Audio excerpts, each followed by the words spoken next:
O nosso convidado de hoje é advogado militante na área criminal desde 1997, com escritório em Porto Alegre até o final do ano de 2013.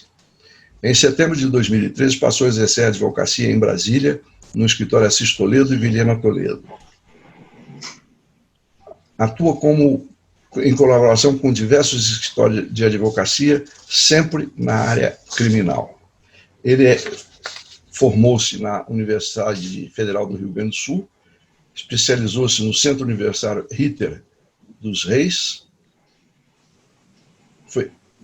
fez o mestrado em Ciências Criminais pela Pontifícia Universidade Católica do Rio Grande do Sul e foi professor das disciplinas de Direito Penal, Direito Processual Penal e de Prática Penal do Centro Universitário Ritter dos Reis, onde também integrou o corpo docente da pós-graduação nos períodos de 2000 a 2013.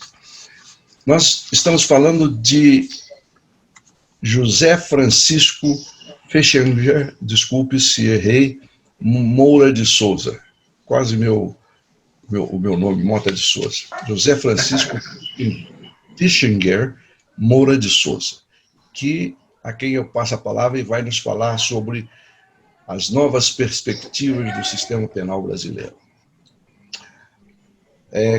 Com a palavra, o nosso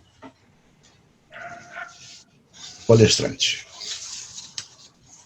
Dr. Carlos Mota, muito obrigado pela apresentação,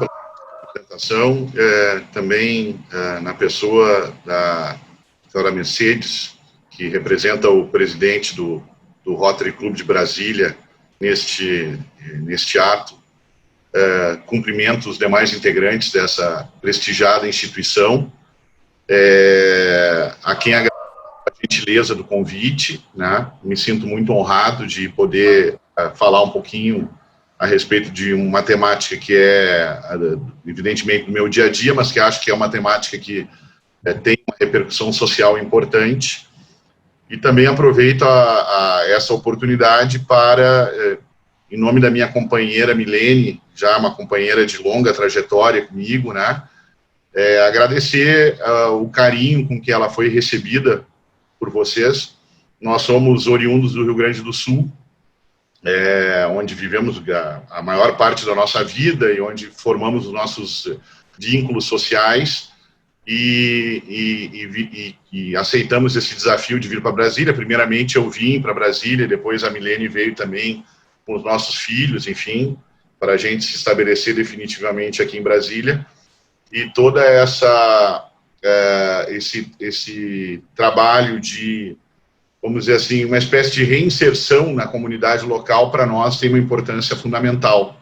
Não apenas para nós, como para a nossa família, para os nossos filhos, enfim, né? Então, embora ela nem tenha me autorizado a fazer isso, eu me sinto autorizado em nome dela de estender esse agradecimento pelo carinho com que ela tem sido recebida e tratada pelos senhores, né, integrantes do Rotary, enfim. E feitas essas primeiras considerações, eu queria falar, assim, rapidamente, de uma maneira assim, bastante objetiva e também para não transformar esse debate numa coisa assim excessivamente acadêmica, né? Eu optei de falar algumas coisas, assim, tecer algumas considerações a respeito das perspectivas, né, do nosso sistema penal, né? O que nós temos, assim, daqui para frente em vista, né? Como que a gente acha, como profissionais da área que somos, né, que esse sistema penal vai se portar, ou que novidades ele vai trazer. E, em primeiro lugar, assim, eu acho importante tentar fazer uma definição do que é, afinal de contas, quando a gente fala, né, em sistema penal, né, o que vem a ser, né, o sistema penal. A gente sabe que, quando se fala no direito de punir criminalmente, né, de aplicar punições, a gente sabe que esse direito ele é um direito que se manifesta, se concretiza por um monopólio do Estado, né? Apenas o Estado pode punir, né? Isso já tem uma base constitucional, um reflexo de um Estado de direito devidamente instituído, né, que o Estado puna sem que os particulares tenham o direito de fazê-lo no lugar do Estado, né? Essa é uma premissa básica, né? E quando a gente fala em sistema penal, a gente está falando de um conceito assim bem amplo, né? Na verdade, a gente pode colocar dentro desse conceito de sistema penal o direito penal, que é mais ou menos assim, o que o Estado, o que a sociedade decidiu punir, ou seja, aquelas questões, aquelas condutas, aqueles comportamentos, né, que a nossa sociedade organizada decidiu que devem ter relevância penal, que podem ser sujeitos, então, à punição penal. Também podemos colocar dentro do direito do sistema penal o direito processual penal, né, que é o quê? Aquele conjunto de regras, né, que definem como é que eu vou apurar o crime que eu pretendo punir, né, qual é o caminho que eu vou seguir, né, afinal de contas, para legitimar o direito de punir. Quais são as regras que devem ser aplicadas para que o Estado tenha legitimidade, ao final, né, de aplicar uma pena. E podemos também inserir nesse contexto de sistema penal as políticas criminais. Basicamente, quando a gente fala em políticas criminais, a gente está falando em como punir, né? De que maneira punir, né? Estamos falando aqui das execuções, né? da execução da pena, as regras relativas à execução, né? A progressão de regime, o livramento condicional, né? Os direitos do preso, né? As obrigações do preso, as punições administrativas que o preso pode sofrer.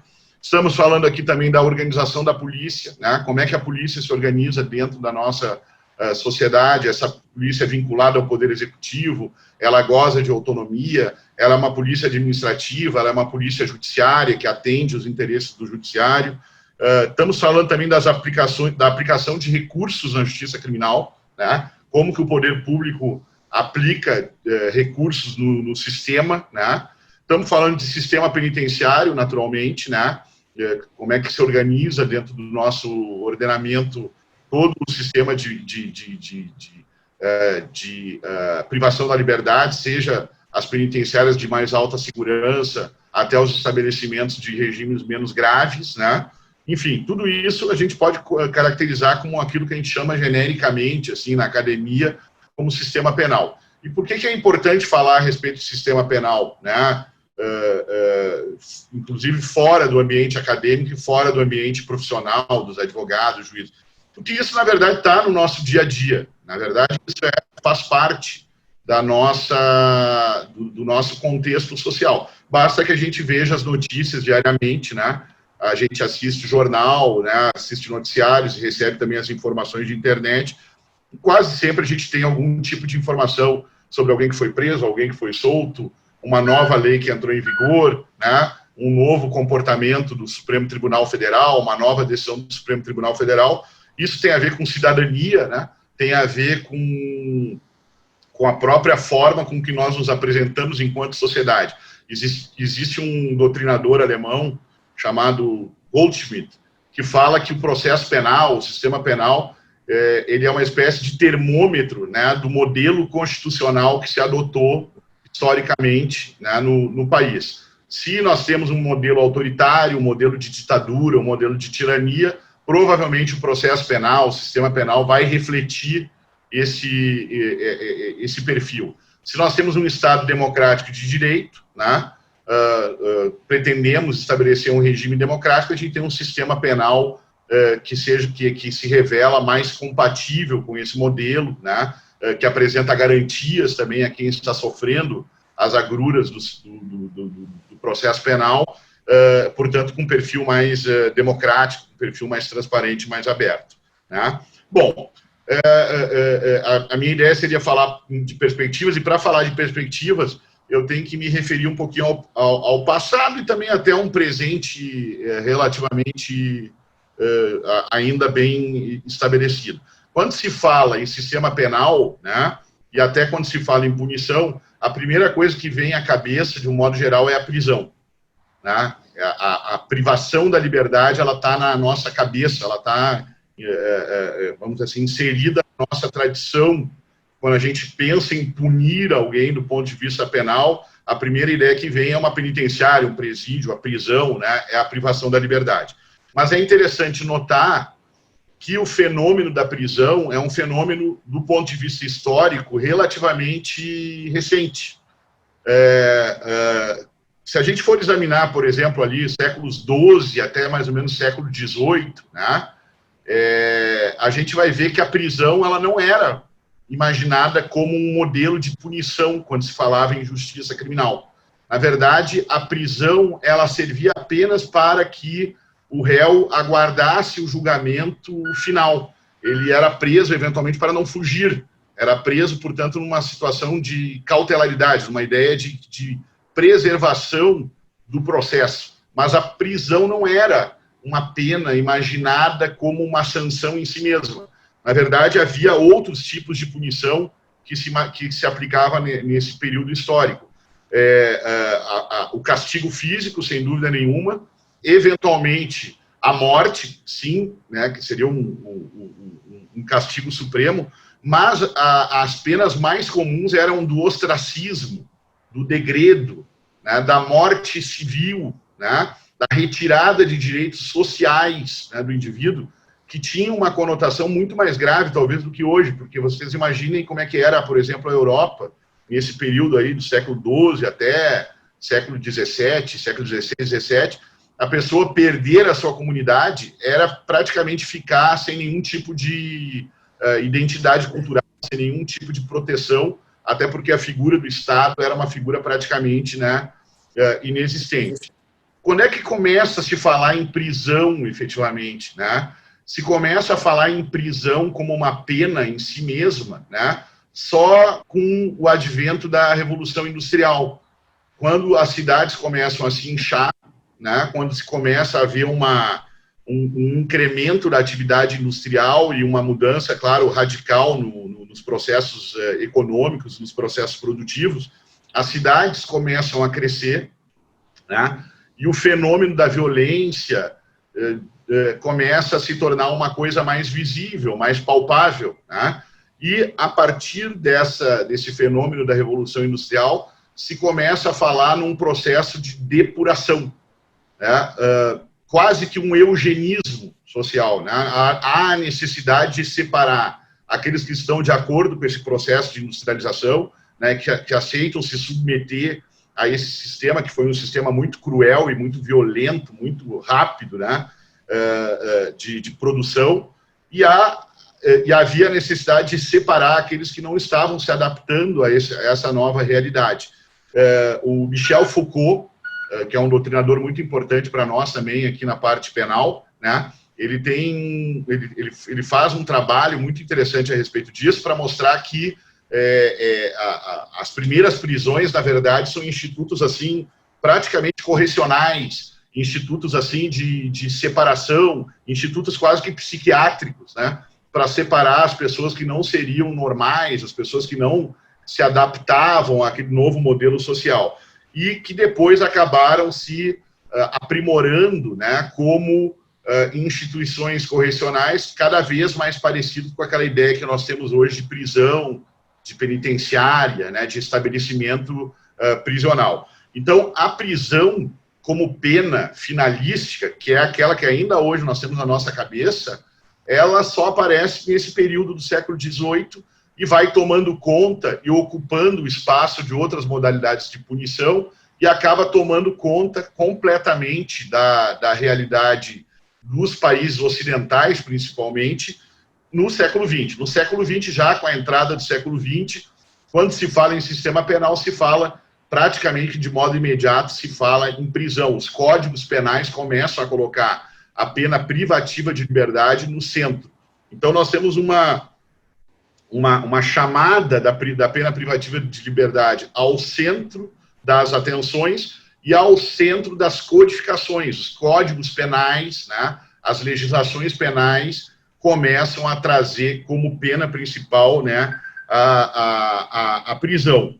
E isso toma conta, como eu disse, do século, né, dos modelos penais do século XX, né, claro que com variações para lá ou para cá, e isso toma conta dos processos de codificação na verdade, até hoje, mas as críticas a esse modelo de colocar a pena privativa de liberdade no centro das atenções só começam a aparecer na década de 60, do século passado, década de 70, né, do século passado. Né? E uma outra característica que a gente verifica é que, além de haver uma concentração da ideia de pena na privação da liberdade, a grande maioria dos países, especialmente os países ocidentais, coloca na frente de outros valores jurídicos o patrimônio. Né? Se a gente pegar o Código Penal de 1940 do Brasil, que é um código que ainda está em vigor e que vem sendo remendado, né, ao longo do tempo, a gente vai ver que o Código Penal brasileiro é um código que pretende proteger sobremaneira o patrimônio. Né? Para que se tenha uma ideia, um crime de estelionato é punido com uma pena de 1 a 5 anos. Agora, se eu pegar uma pessoa e agredi-la fisicamente, até de maneira violenta, de tal maneira que ela não fique 30 dias internada, olha, ficar 30 dias internado no hospital é uma coisa, né, muito violenta. Se a pessoa ficar 15 dias internada no hospital, eu posso responder por lesão corporal leve. E a lesão corporal leve tem uma pena de 6 meses a 1 ano. Quer dizer, o bem jurídico da integridade física, ele é colocado em segundo plano no nosso Código Penal, porque o nosso Código Penal é um código, né, que privilegia o patrimônio, tanto é que ele pune violentamente o roubo, o furto, etc, etc. Então, assim, a partir dessa segunda metade do século XX que começou toda uma discussão, né, sobre crítica a respeito desse quadro. O excesso de previsão de patrimônio, né, do sistema penal e também uma crise da prisão. Né? A prisão como pena em si mesma começou a ser criticada. Né? Existem escolas, né, a criminologia crítica principalmente, né, começa a colocar em xeque, começa a colocar em discussão por que nós devemos punir, né, com a privação da liberdade. Né? Quais são as principais críticas? Né? Primeiro, quanto tempo nós devemos punir? O que é uma pena proporcional, né, ao fato praticado? Eu devo punir com 5 anos de reclusão alguém que cometeu um estelionato por emitir um cheque sem fundo?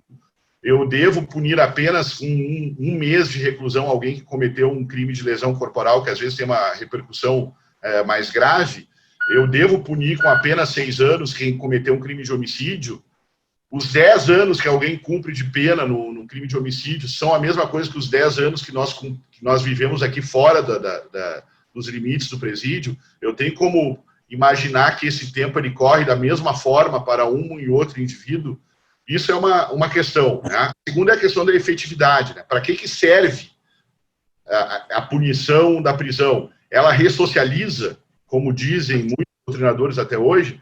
A conclusão das escolas mais críticas, né, é de que não há ressocialização, muito pelo contrário. Né? Há uma segregação por um tempo indeterminado, né, que acaba não gerando efeitos psicológicos nem efeitos para a sociedade positivos. Né?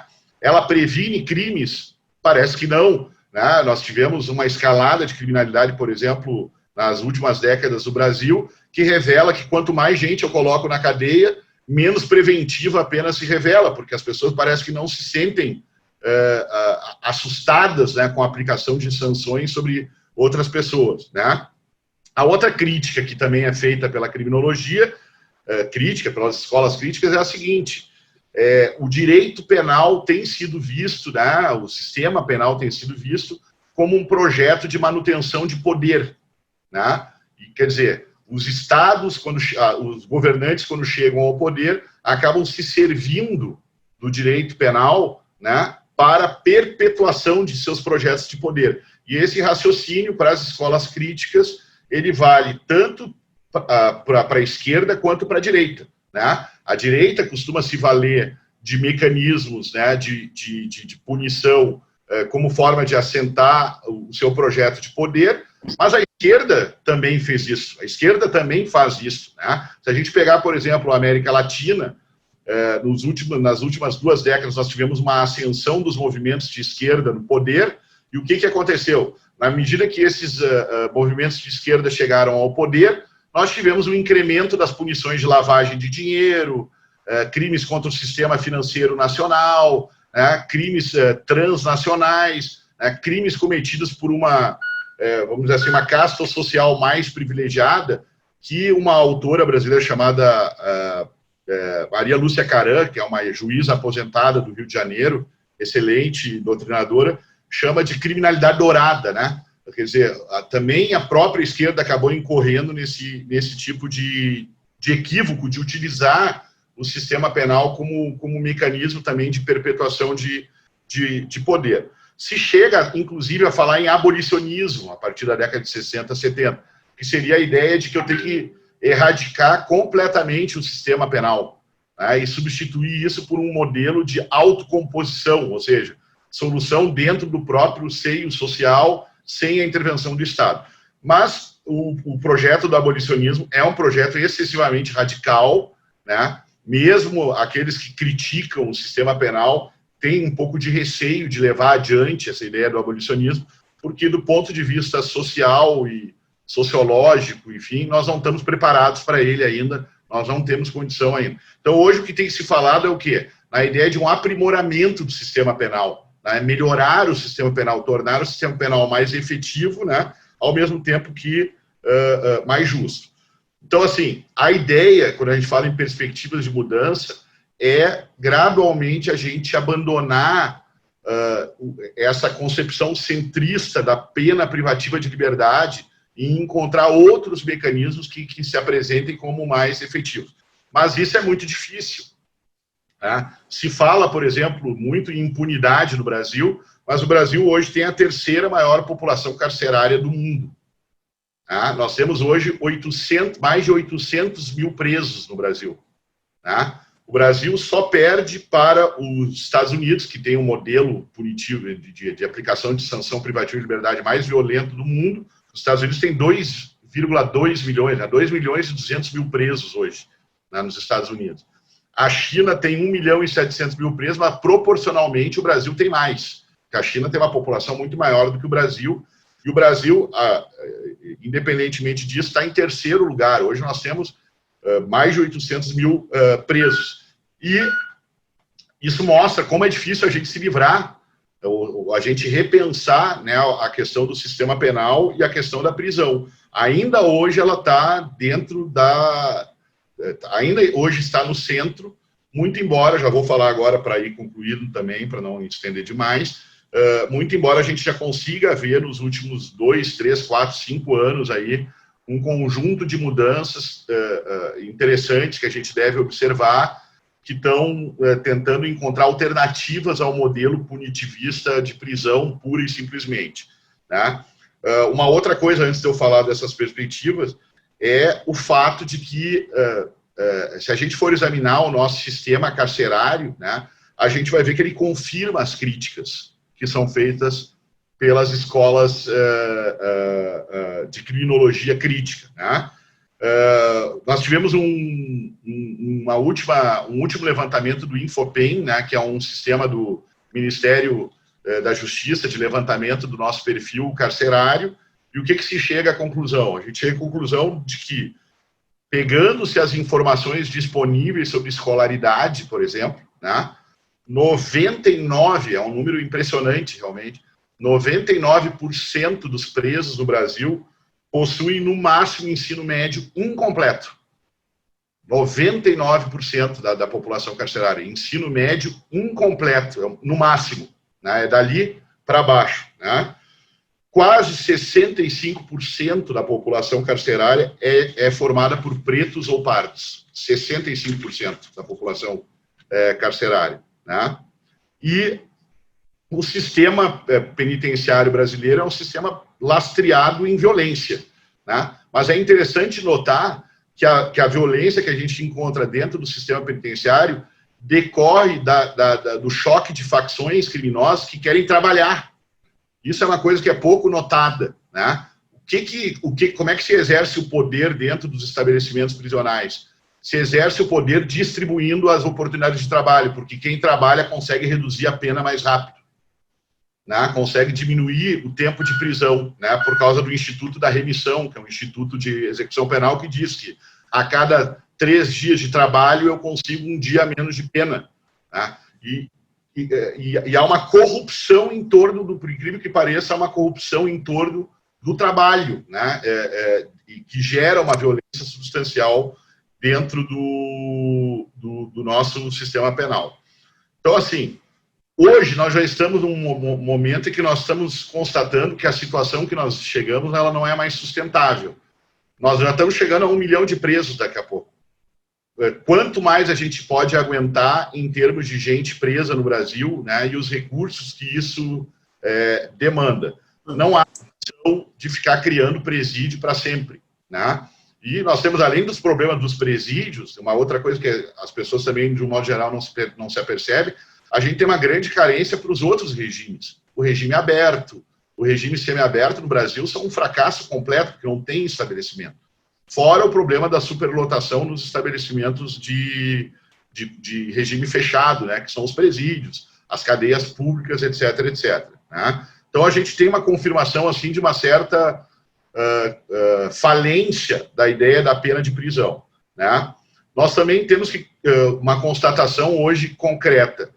Né? Nós vamos ter que revisitar a nossa política criminal de drogas. Né? Por que isso? Quase 1/3 da população masculina presa hoje está presa por tráfico de drogas. 1/3. Né? E, no caso da população feminina, é mais dramático ainda, são 2/3. 2/3 da população feminina presa hoje no Brasil é por conta do tráfico de droga. Né? E quase 40% da população masculina de presos, então nós já temos ali 1/3 mais 40, né, a gente já vai chegar quase, né, já próximo da totalidade, 40% da população masculina hoje está presa por crimes patrimoniais, ou furto, roubo, estelionato, crimes de natureza patrimonial, 40%, 20% da população feminina. Então a gente vê que hoje nosso sistema está completamente dominado por penas de caráter de crimes de patrimônio e tráfico de drogas. Alguém vai dizer assim, né? Mas é muito impopular a gente falar sobre descriminalização do tráfico. Realmente é muito impopular. É muito polêmico, realmente é muito polêmico. Mas é interessante a gente notar que a violência vinculada ao tráfico é a violência em torno da disputa pelo comércio, não é do crime propriamente dito. O crime de tráfico ele não é violento. O crime de tráfico é um comércio de uma substância ilícita. Aí que se perfectibiliza o tráfico. Mas há uma vinculação do tráfico com a violência, porque esse comércio é proibido. E para poder ocupar o espaço na sociedade para vender, é que gera a briga de facções criminosas e toda aquela quantidade de fatos que a gente conhece no nosso dia a dia. O homicídio, para que se tenha uma ideia, ele é responsável por 12% da ocupação da população carcerária apenas. Quer dizer, ele é muito menos apurado e muito menos objeto de punição do que se imagina, né, de um modo geral. Então, para encaminhar aqui o meu encerramento, que eu já estou falando demais, eu sempre acabo falando demais, tá? Quais são as perspectivas assim, que a gente tem visto nos últimos anos, nos últimos tempos aí, de melhoria desse estado de coisas, né? Uma coisa que a gente tem visto, vocês já devem ter notado de uma forma ou de outra, é que nós estamos incrementando no Brasil mecanismos de flexibilização do processo penal, ou seja, aquela ideia de que tem que processar criminalmente, ela está começando a ceder espaço para institutos que privilegiam o acordo entre o Ministério Público e o acusado. Isso é uma espécie de americanização do nosso direito, né? A introdução de institutos lá da common law, do sistema americano, do sistema inglês. Por isso que hoje se fala tanto, e isso todo mundo deve ouvir, de delação premiada, de colaboração premiada, né? De acordos de não persecução, suspensão do processo, né? Transação penal, que são mecanismos que tentam evitar o processo, né? Em troca do cumprimento de algumas obrigações por parte da pessoa que está sendo processada. Isso é bastante novo no nosso sistema, porque até pouco tempo se falava em obrigatoriedade da ação penal, ou seja, o Ministério Público teria que processar necessariamente e levar o processo até o final. Nós estamos cada vez mais falando de mecanismo para evitar o processo, porque o processo tem um custo muito alto, né, e acaba não valendo a pena. E a gente tem visto também uma administrativização do direito penal e do sistema processual penal. O quê? Com a criação de mecanismos de recuperação patrimonial, sequestros, arrestos de bens, bloqueios de valores em banco, né? Aumento da punição para o crime de lavagem de dinheiro, uma maior preocupação com a corrupção. Nós temos também um projeto de lei que está querendo punir a corrupção privada, né? Que é a corrupção entre indivíduos que não necessariamente integram a administração pública. Hoje a corrupção só existe se houver o envolvimento de um funcionário público, seja solicitando, seja recebendo, né, vantagem ilícita. O aumento da perseguição do Ministério Público em ações de improbidade, que não são ações penais, são ações cíveis, né, na tentativa de recuperar patrimônio, né, a projetos que tentam revisar essa questão da política criminal antidrogas, né. Pode ser que a gente tenha uma flexibilização da punição no futuro, né, por uma questão de critério de política criminal, o incremento da utilização de mecanismos tecnológicos que permitem restringir direitos.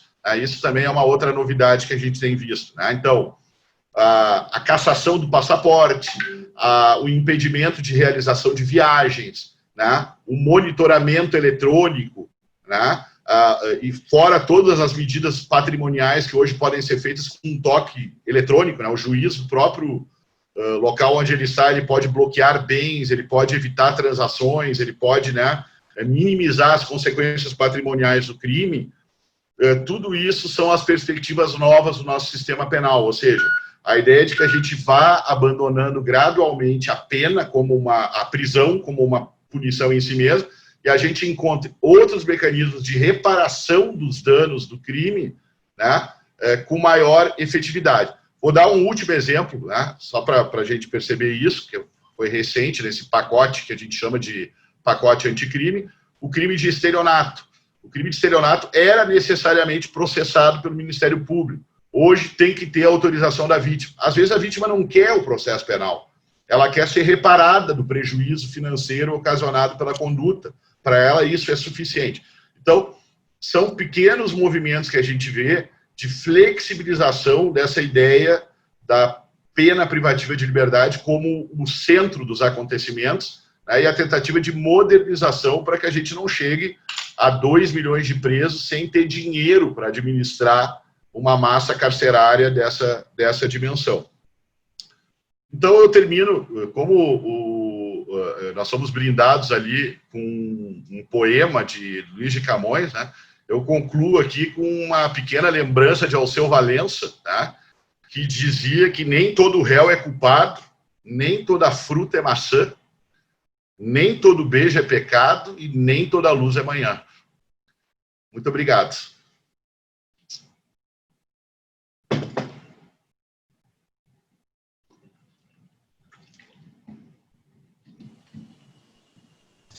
Boa perguntas para quem desejar fazer um questionamento, e a sua palestra muito interessante, e especialmente o senhor está diante de vários companheiros aqui formados em Direito, mas aqui quem vai fazer a primeira pergunta?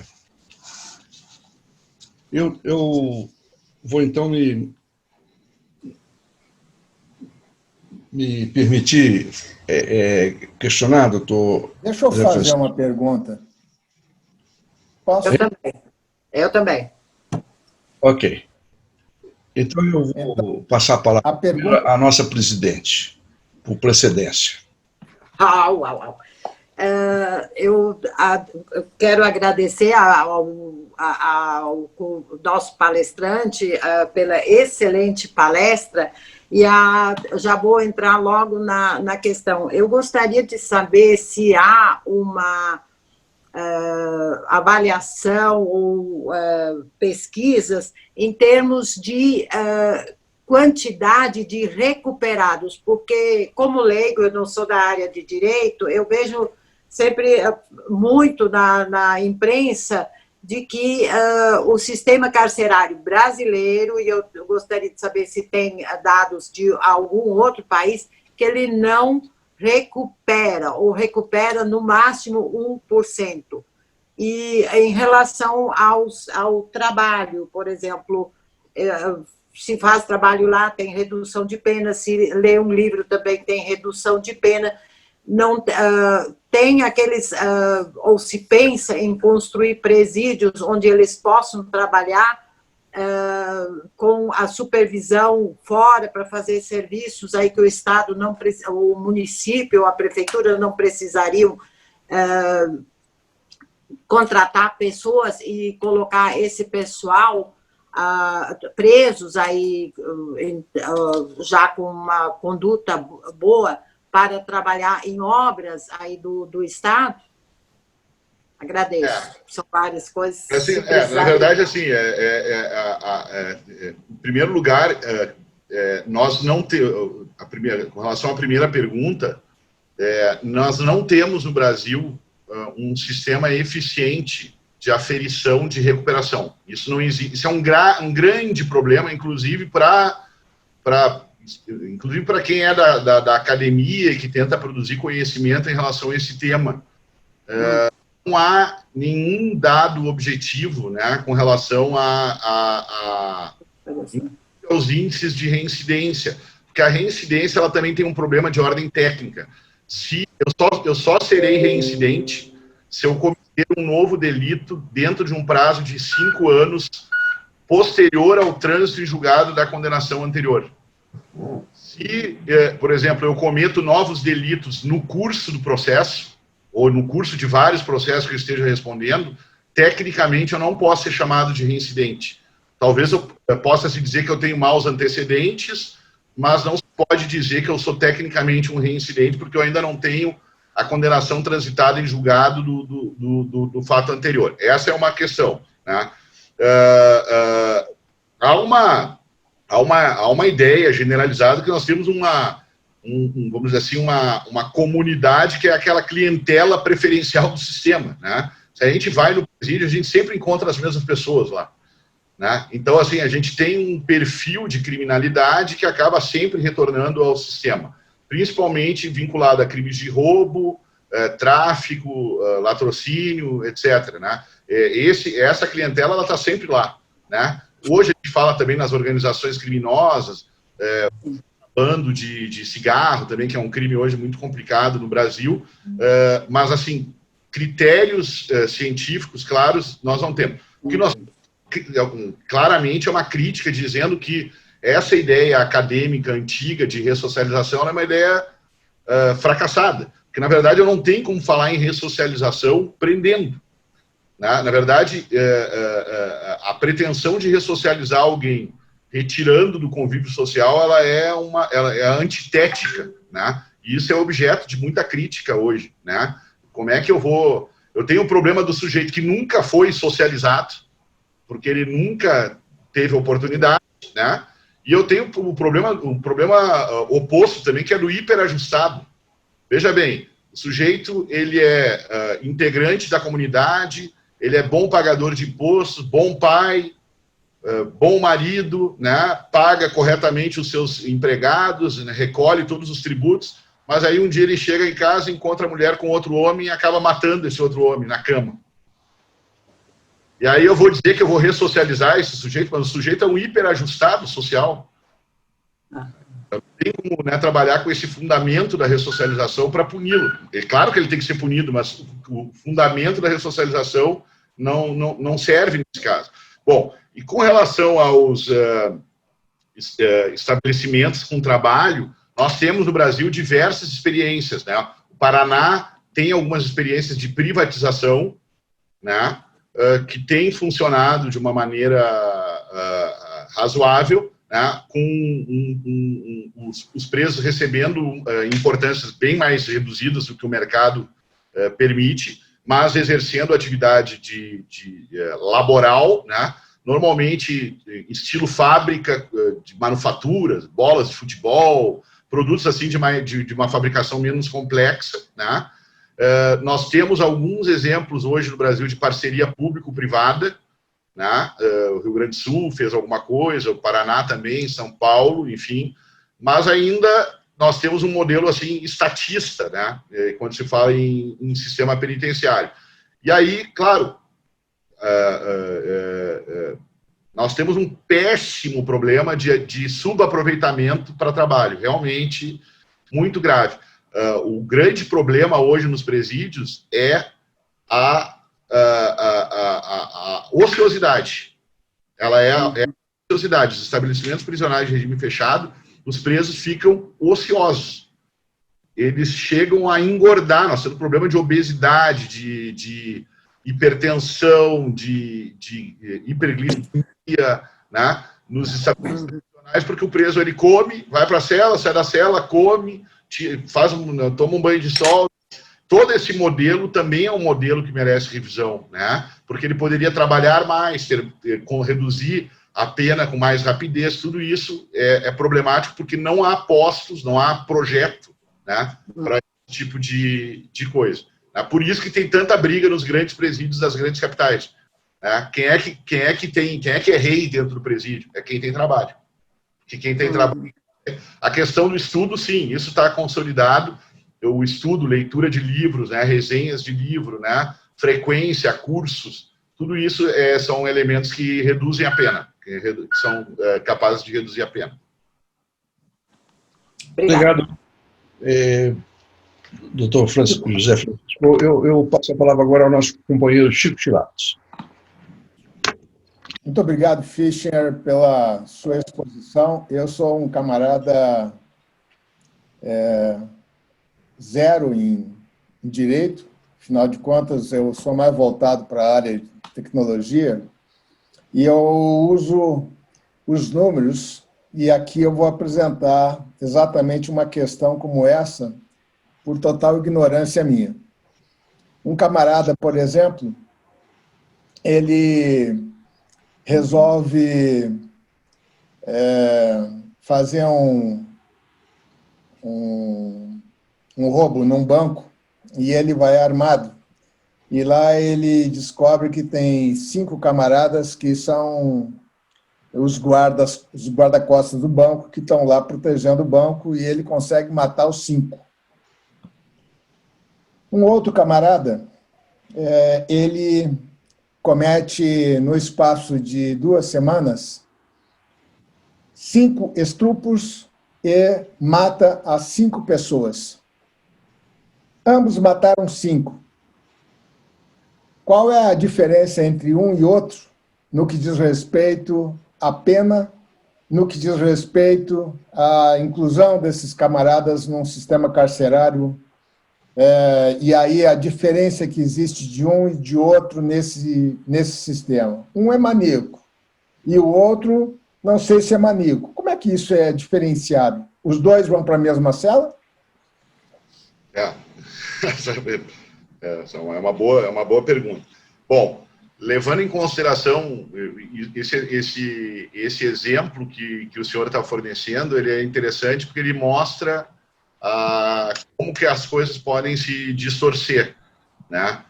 Claro, os 2 crimes são gravíssimos, né? Os 2 casos, né, são casos, claro, né, violentos, casos graves, enfim.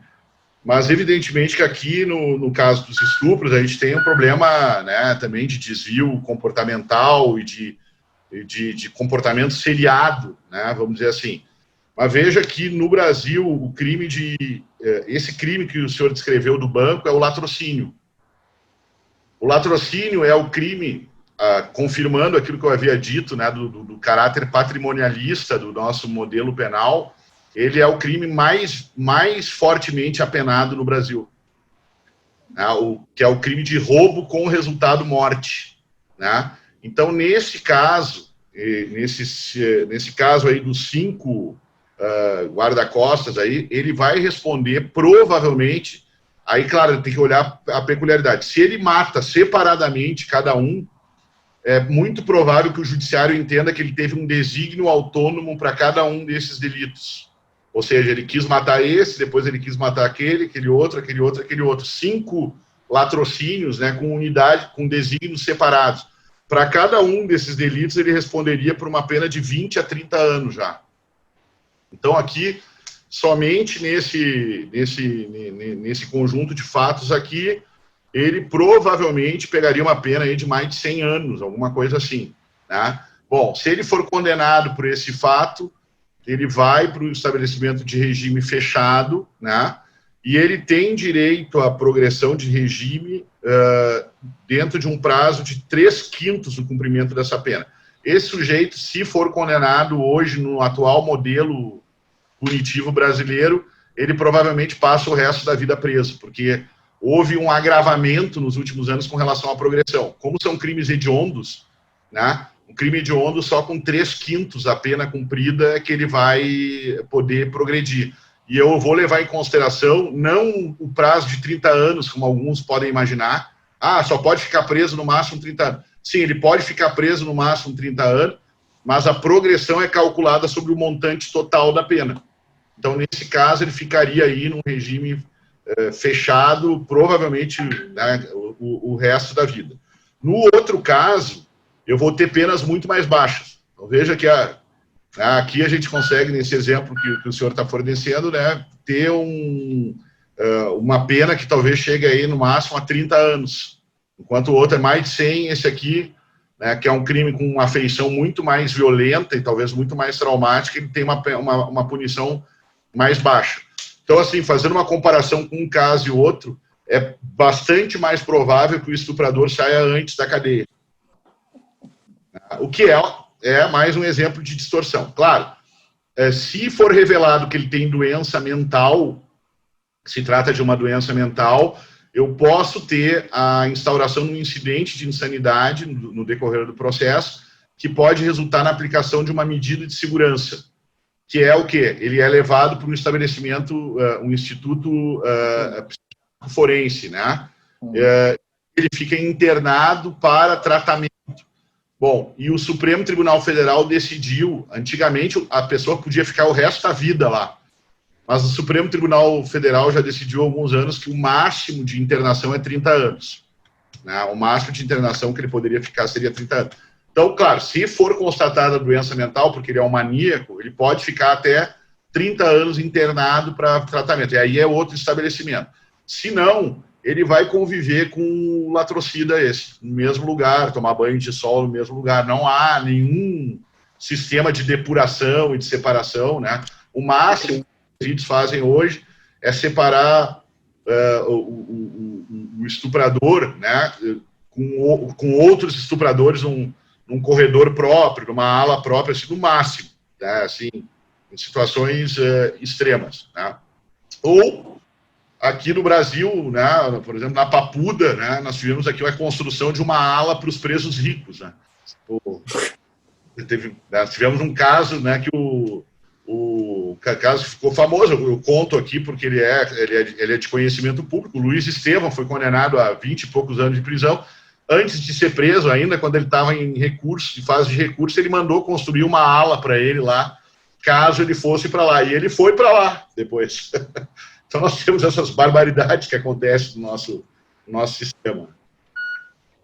Bem, doutor, muito obrigado, doutor José Francisco. Eu tinha me inscrito e vou fazer, então, não estou vendo nenhum outro candidato, eu vou fazer duas colocações. O senhor citou a Maria Lúcia Caram. A doutora Caram, ela é excelente juíza, ela é juíza militar. Exato. Ela é juíza militar.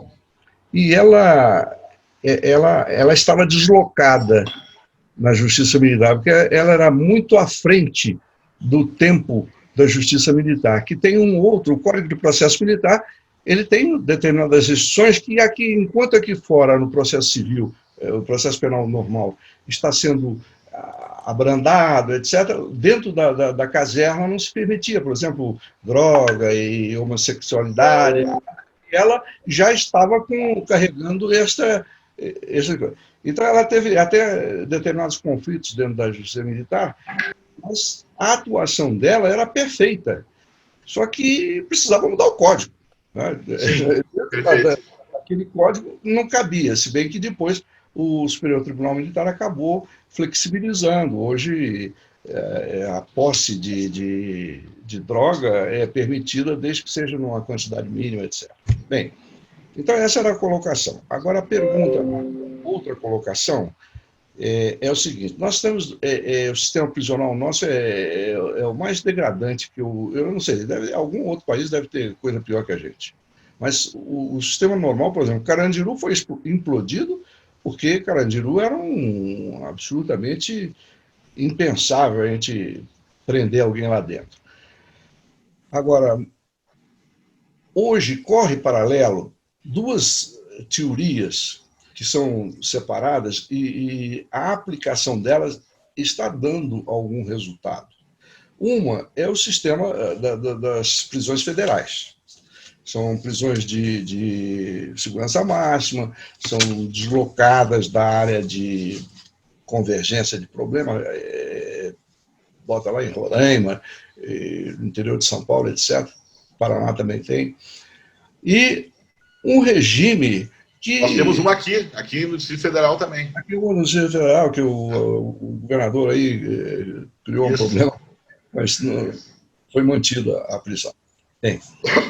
Agora, o outro é um aprisionamento exemplar, né, em termos assim de... não há nada parecido com uma prisão comum, né?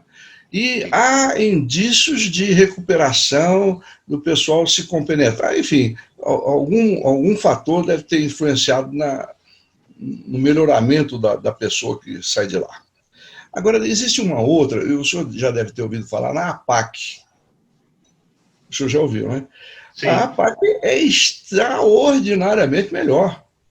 O preso, ele não se sente como prisioneiro, não se sente como... Ele tem um grau de liberdade extrema. Né? Ele só está confinado dentro de uma área, né? Então,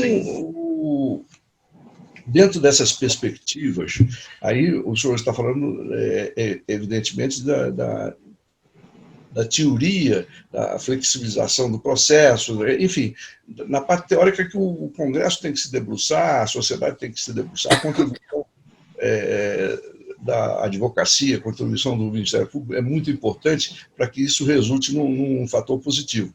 Agora, também é preciso, paralelamente, é evidente que isso não vai resolver o problema desse multidão que está presa, né?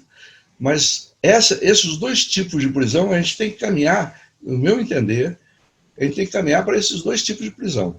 Um bastante rígido, para aquele pessoal que não tem... Porque há presos, doutor José Francisco, que eu não vejo a banalidade da vida, né, e a degradação em relação à pessoa humana é muito grande. Aqueles presos lá de Manaus, Ceará, Manaus, tiraram o coração, mataram lá todo mundo, tiraram o coração, degolava. Mas esse negócio de... Nem na época da Inquisição havia isso. Você matava o sujeito, botava fogo e tal, mas não acontecia uma barbaridade dessa. Né? Sim, então, sim. É dentro dessas duas linhas que eu tenho a esperança que a gente vai ter um melhoramento. Queria ouvir a sua opinião. Eu concordo plenamente. Até quando eu falei ali das novas perspectivas, né, sem dúvida que ainda que a gente tenha modificações substanciais aí com relação à questão da pena privativa de liberdade como centro dos acontecimentos, é indubitável que os crimes mais graves eles têm que permanecer sob um sistema rígido. E eu concordo plenamente com a necessidade da existência de estabelecimentos como esses, que no momento em que nós aplicamos mecanismos efetivamente profissionais de funcionamento desses estabelecimentos, eles cumpriram rigorosamente a sua função. É verdade que eles são rigorosos, é verdade, mas são presídios que a gente pode chamar de transparentes. As coisas acontecem exatamente como o protocolo determina. Isso não é ruim, isso é positivo.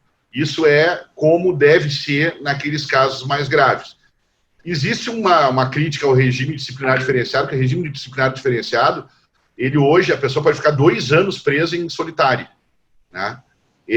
Há uma certa crítica com relação ao eventual exagero em relação a isso, mas em relação ao funcionamento desses estabelecimentos, é irretocável, né? E eles estão sendo utilizados efetivamente para os casos mais graves. Na outra ponta, o senhor fez a referência às APACs, que são mecanismos de aplicação de penalidades humanizados, com acompanhamento jurídico, né, com uma flexibilização adequada. Eles também são um exemplo de como a gente pode fazer para os crimes, para os fatos menos graves, né, para aqueles do regime aberto, né, e até do regime semiaberto. O Brasil hoje não tem regime semiaberto. O regime semiaberto não é uma má ideia. Ele trabalha com a ideia de trabalho, ele pensa na ideia de trabalho, né, e pensa na ideia de uma liberdade menos vigiada. Nós não temos hoje no Brasil estabelecimentos de semiaberto. Isso gera uma frustração na comunidade, porque a pessoa é punida para ir para o semiaberto, ela acaba indo para o aberto. E vai para o domiciliar, porque também não tem estabelecimentos, né, como as APACs.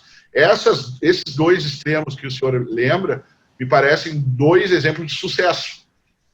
E de barbárie, que o senhor comentou, como aconteceu em Manaus, né? Aconteceu, se eu não me engano, em Roraima também, aconteceu algum tempo atrás. Eles são exemplos de estabelecimentos prisionais que não se enquadram em nenhum desses 2 extremos, e que representam o fracasso. É o presídio onde não tem trabalho, é o presídio onde não tem lugar, é o presídio onde não tem condição de nenhuma atividade que permita, né, tirar os presos da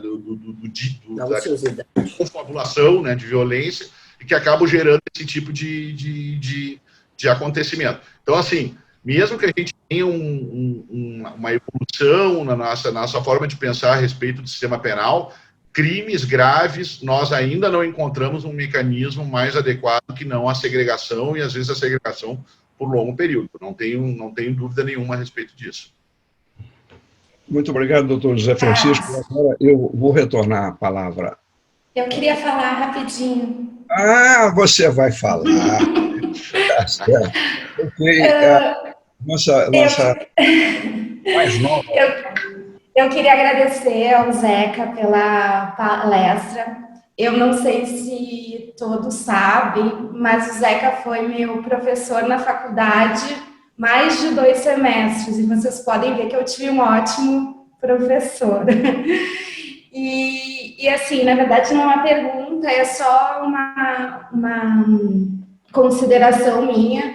Eu acho que os operadores do direito, acho que estão sentindo isso. A gente está vivendo um momento muito difícil, né? Assim, um momento difícil de advogar, de uma insegurança, de uma instabilidade jurídica, né? Porque a gente vem de uma sequência, assim, tem uma crise do poder executivo, depois tem um momento da crise do poder legislativo, e atualmente a gente está vivendo também uma crise do poder judiciário. Então, eu não sei aonde que a gente vai chegar, mas eu fico muito preocupada com esse que eu denomino direito penal leigo, ou direito processual leigo, porque hoje em dia parece que os julgadores, eles tentam decidir, ou até o legislativo, como sempre foi, para tentar satisfazer a sociedade.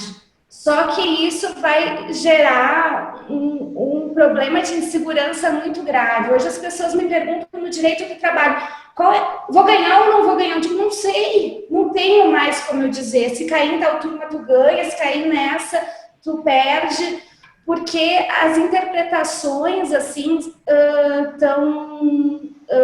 não são padronizadas, né? E às vezes são totalmente ativistas e às vezes assim fora até dos limites da lei.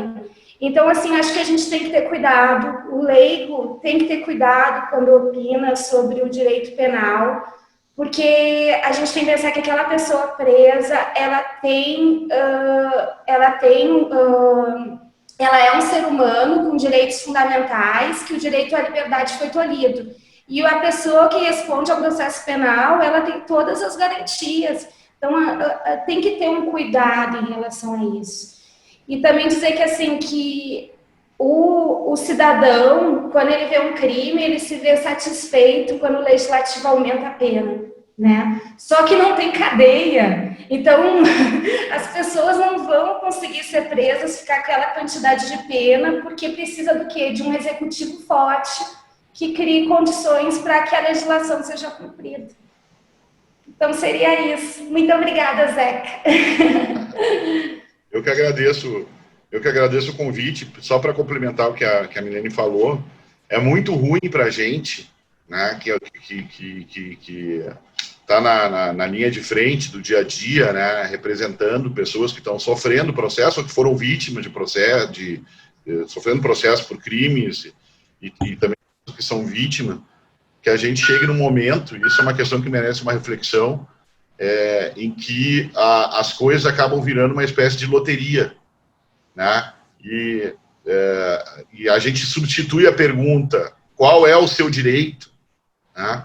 Qual é o conjunto de garantias que estão protegendo o senhor, a senhora, a gente substitui essa pergunta por quem é que está julgando. Isso é muito ruim, né? Nós estamos vivendo um momento muito ruim exatamente em relação a essa dicotomia, né? E se eu chego ao Supremo Tribunal Federal e eu caio nas mãos de um ministro, o tratamento é um. Se eu caio nas mãos de outro, o tratamento é completamente diferente. Isso gera muita insegurança. A Suprema Corte não era para ser assim, né? E nós precisamos atentar para esse fenômeno que está acontecendo hoje, né? Está havendo muita polarização no Supremo, muita briga interna, né? E muito ativismo também, muito ativismo, né? O Supremo está legislando nos últimos tempos de uma maneira nunca vista antes, né? Eu tenho já meus 20 e poucos anos de advocacia e nunca vi coisa semelhante, né? Então, e isso não é apenas no âmbito penal, acho que isso é no âmbito do direito, do direito de um modo geral, do processo civil, isso também acontece, tributário, enfim, né? Isso é uma questão que merece reflexão, né? É mais importante o direito que vai ser julgado do que quem vai julgar, nós não podemos inverter esses valores, né? Mas era isso, muito obrigado a todos aí pela atenção. José Francisco, eu antes de passar a palavra ao nosso presidente para as considerações finais e agradecimento, eu registro a presença aqui do companheiro Josivar, do Rotary Clube Brasília Lago Sul, e do nosso companheiro de Axel Xavier. Com a palavra, presidente, para as suas para o agradecimento e considerações finais. Obrigada, Mota. Eu, em nome do Rotary Clube 5 de dezembro, agradeço de coração ao convite, ao nosso palestrante José Francisco Fichinger Moura de Souza, momento em que eu lhe passo de forma virtual um certificado de sua palestra, esperando, obviamente, que no futuro próximo, quando temos as reuniões presenciais, lhe passaremos um certificado de forma presencial. E quero agradecer também a participação de nossos convidados nessa reunião e também dos nossos companheiros do Rotary Clube 5 de dezembro, que nos prestigiaram nessa reunião de hoje. E solicito que saudemos o pavilhão nacional com uma salva de palmas, momento em que, batendo o sino, encerro mais uma reunião do Rotary Club. Obrigada.